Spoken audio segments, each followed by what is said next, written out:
Tingin ako ng gusto mo. Ay.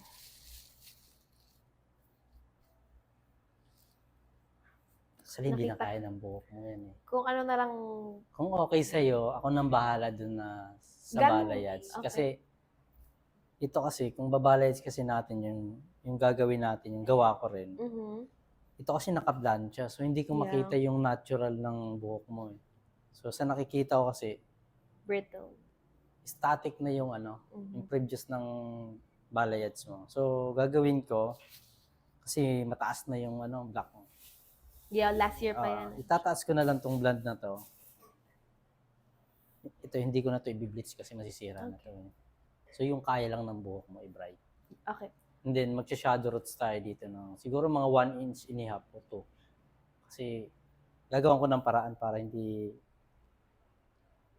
para mabalayage natin siya. Okay. Kasi kung yung gagawin natin sa'yo, masyadong maiksi magugupit natin, kailangan natin gupitan niya.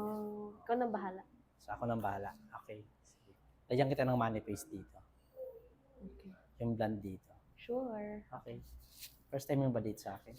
Actually, kararating ko lang from USA. Galing US? Kanina umaga. Welcome. Saan mo ako nakita? Sinend lang sa akin. Okay. Sige. Taga dyan lang kasi. Okay. Sige. Pa-prepare ko lang ha. Okay. Diba? Nagawan pa natin ng paraan. Yes. Very healthy looking na siya. Ganda. Kumusta experience mo dito? I love it. Thank you. Ganda rin ang kulot.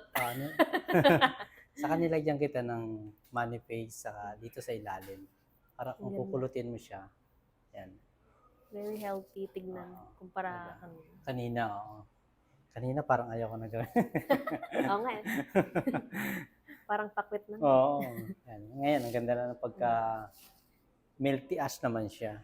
Ang ganda. Kasi yung base mo brown lang. Happy ka? Yes. Thank you so much. Kunan ko na lang ng picture yung sa likod, ha? Okay. Pretty. Thank you. Thank you.